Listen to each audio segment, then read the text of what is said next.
नमस्कार दोस्तों, आपका चैनल ऋतु मुकेश शर्मा सेवन पर स्वागत है। दोस्तों, आज की कहानी का शीर्षक है एक माँ का आशीर्वाद।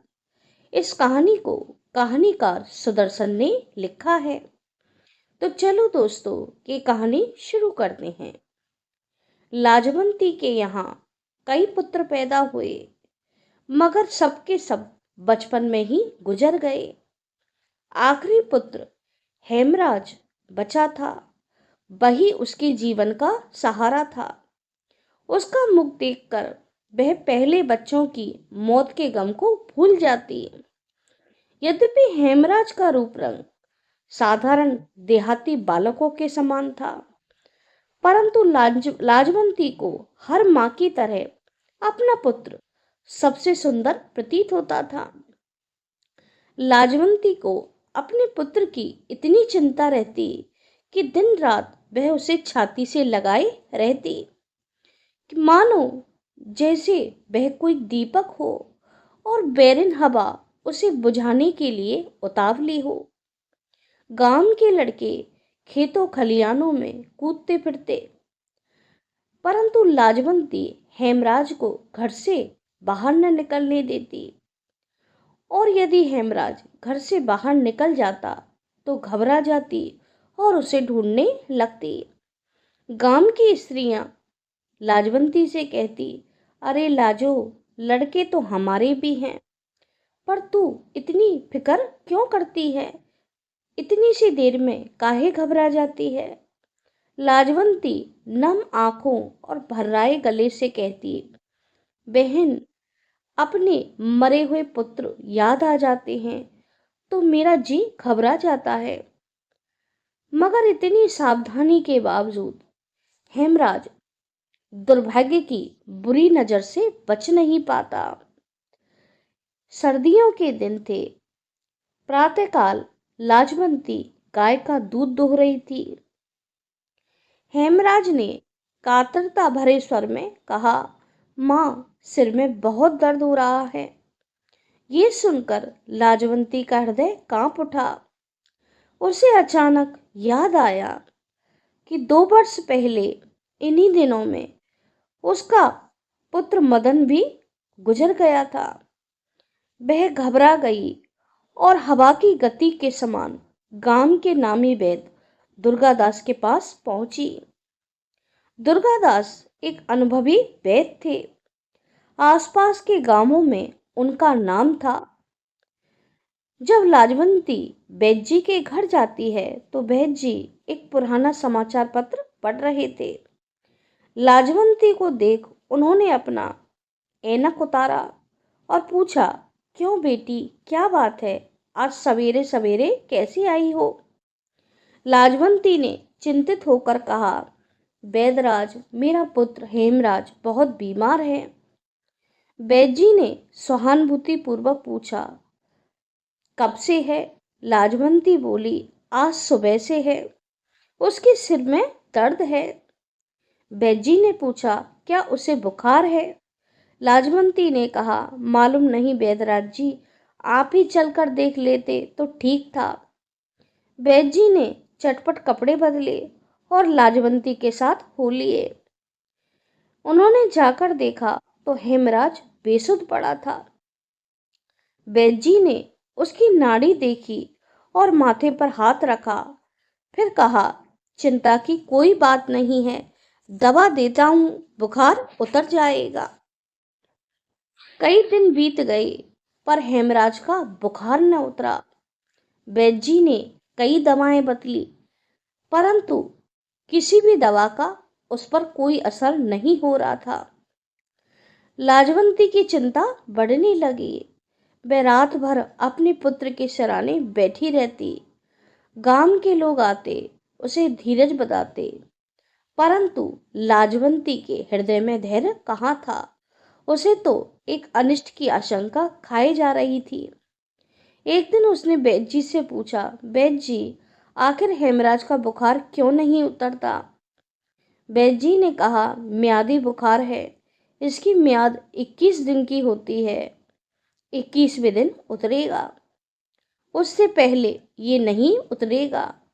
लाजवंती ने चिंतित होकर कहा, वैद्य जी 11 दिन तो हो गए। ये सुनकर वैद्य जी थोड़ा गंभीर हो जाते हैं और बोलते हैं कि बस 10 दिन और है, किसी तरह ये दिन निकल जाए तो भगवान भला करे। ये सुनकर लाजवंती तड़प उठी और रोते हुए बोली, वैद्य जी सच सच बतलाइए, कोई अंदेशा तो नहीं है। वैद्य जी ये सुनकर कुछ देर के लिए चुप रहे, फिर गंभीर मुद्रा में बोले, देखो लाजवंती, बुखार सख्त है, हानिकारक भी हो सकता है। मेरा विचार है कि तुम हेमराज के पिता को बुलवा लो। ये सुनकर लाजवंती की हालत उस प्यासे हिरण के समान थी जो रेगिस्तान में पानी के लिए मारा मारा फिरता है, लेकिन उसे आशा की कोई किरण नजर नहीं आती। लाजवंती का पति रामलाल सचदेव मुल्तान में नौकर था। उसे पत्र भेजा गया।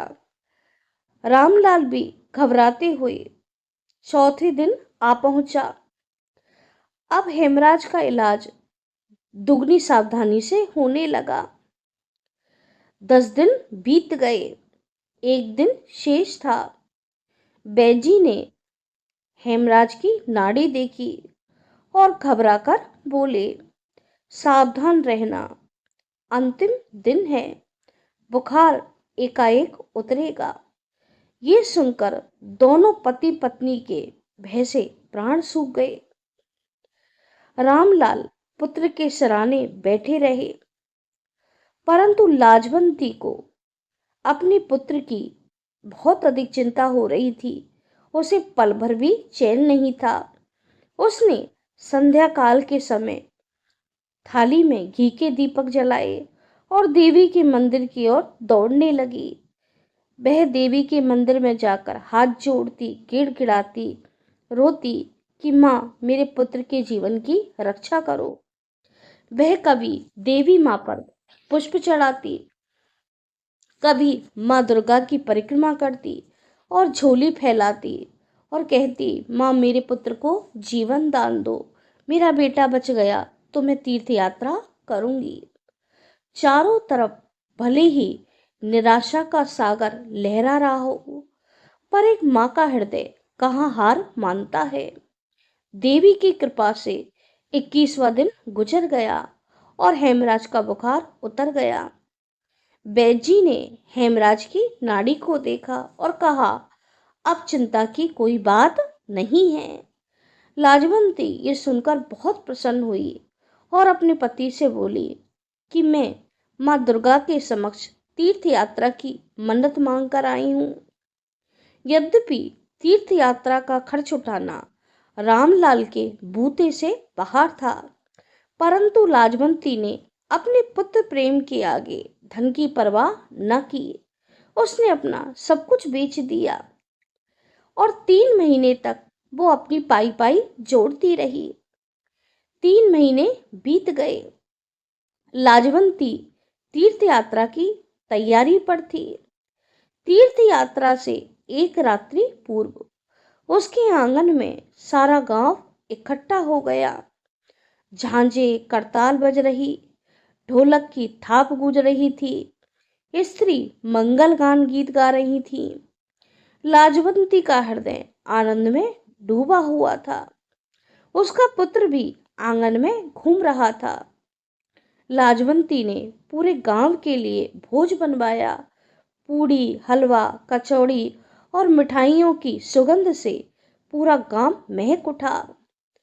सारा गांव प्रसन्न था, परंतु लाजवंती के आंगन में बैठी स्त्रियों के बीच एक बूढ़ी स्त्री असीम दुख के सागर में डूबी हुई थी। रात्रि के 3 बज गए। गांव के लोग खा पी कर आराम करने लगे।